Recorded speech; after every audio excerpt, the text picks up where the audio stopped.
How to stop running into conflicts with a difficult co-worker.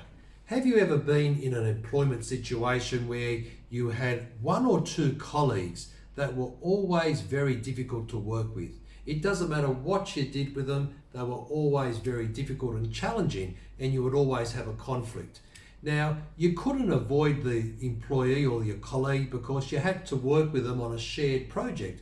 So the thing about corporate life and working for someone else is when you go to work, you don't choose who you work for. When you arrive there, you just given whoever's there and you have to make it work. So true leadership, true influencers are able to work with every type of personality and they're able to get the job done. Now, it doesn't mean that they actually like them, but they know how to work with them. They know how to create win-win situations to get the job done. So what's one of the things that we could do to help bridge the gap between a conflict with one or two employees or one of your colleagues that you have that's just very difficult?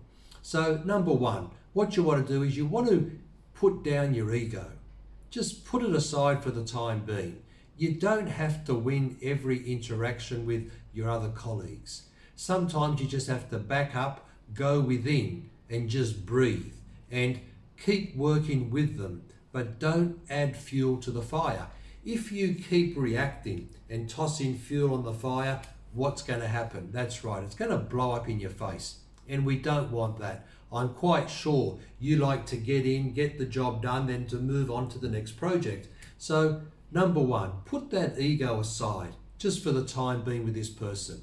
And instead of focusing on the challenge or the problems of this person and what they're doing and what they should do, start to focus on some of the good qualities of this person. Now, you may think, well, they've got no good qualities, and that may be the case in the first instance. But if you stop, put your ego aside, and just have a look at them, I'm sure they've got 1, 2, or 3, or 4 different skills that are much better than you. And you could rely on those skills and you could talk to them and say, hey, I notice you're very good at doing this certain project.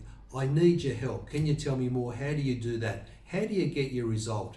And start to create a bridge of a loving communication. And what you will find is over a number of weeks or even a month, when you come to them, ask them for advice where they specialize in a certain area, and guess what? That interaction where there's a lot of conflict will start to thaw, and what will happen is it will soften, and then before you know it, you don't have to be good mates, but before you know it, you won't be enemies.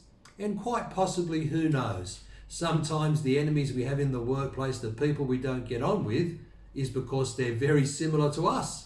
So if we can just put our ego aside, bridge the gap, focus on their good points, you might be pleasantly surprised that they could be one of your best allies, one of your best friends. So that's the Mega Living message today, is to put the ego aside, and as an influencer, as a leader, we want to be able to work with all different types of personalities.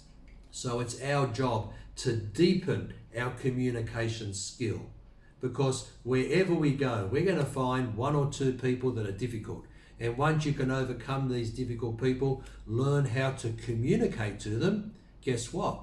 All those difficult people will disappear and you will have an easy running job. You, as a manager, as a colleague, your work will go much easier, much better, and it will be more enjoyable. So that's it. That's the Mega Living message today.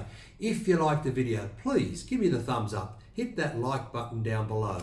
And if you could share it to friends, colleagues, or family, please do that as well by hitting the share button.